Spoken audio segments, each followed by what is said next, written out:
Women Week is celebrated each year in the last full week of October. This year, Saturday, October 24th through Sunday, November 1st. This year's national theme is Dream, Believe, Achieve, Succeed. Most importantly, you students, just like me, have free will, or the ability to do the right thing.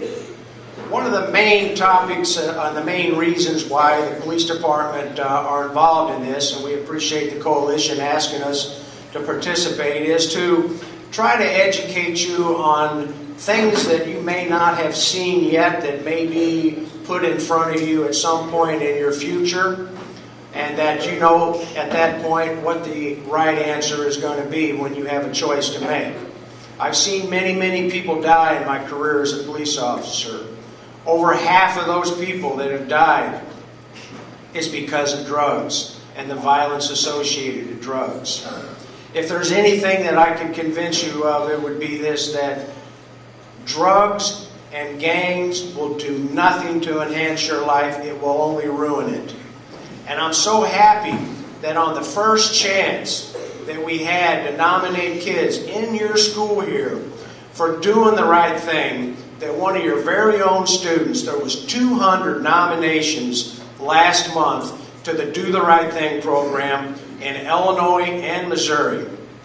And I was so proud to be able to go over and watch Robin Smith give Cameron Ellington, one of your own students, who was one of the top 10 winners in that school. Let's give him a hand. It is so easy, but yet so important to do the right thing. And Cameron he demonstrates everything there is about doing the right thing. The reason for me speaking to you today is because there's been past events, current events, that have given us reason to believe that gangs are now coming back to the communities.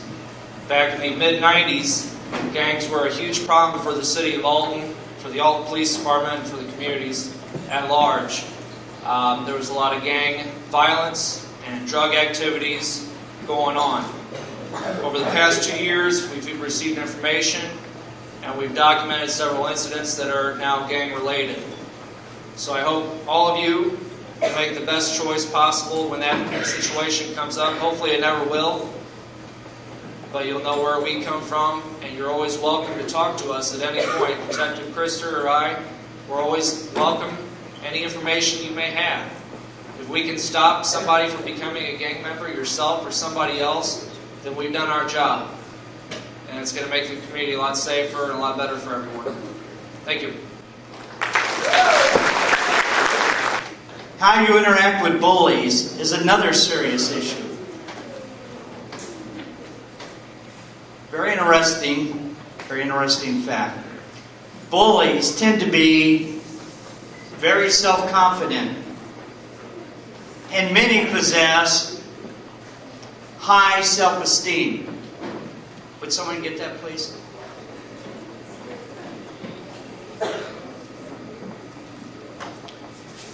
But the other side of that is, they're self-confident, they're confident, high self-esteem, but they are physically aggressive, hot-tempered, easily angered, pro-violence. They're impulsive, and they have a low tolerance for frustration. They get frustrated, a bully needs a target. They have a strong need to dominate others. Victims, which are male victims, are more likely to be hit, slapped, or forcefully pushed.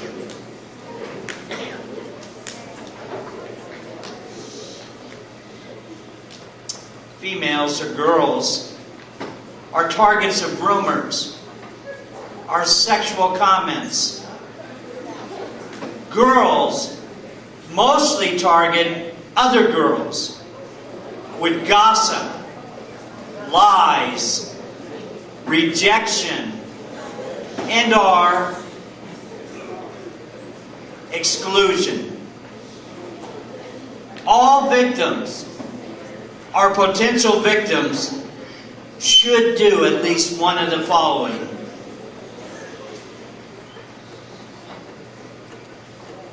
Walk away quickly from bullies. Talk to them calmly and tell them this is wrong.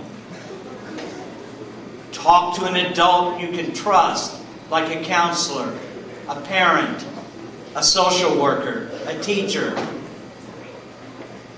your resource officers, Officer Christner, Detective O'Neill, or even if you can't find one of them immediately, talk to and only talk to a responsible friend.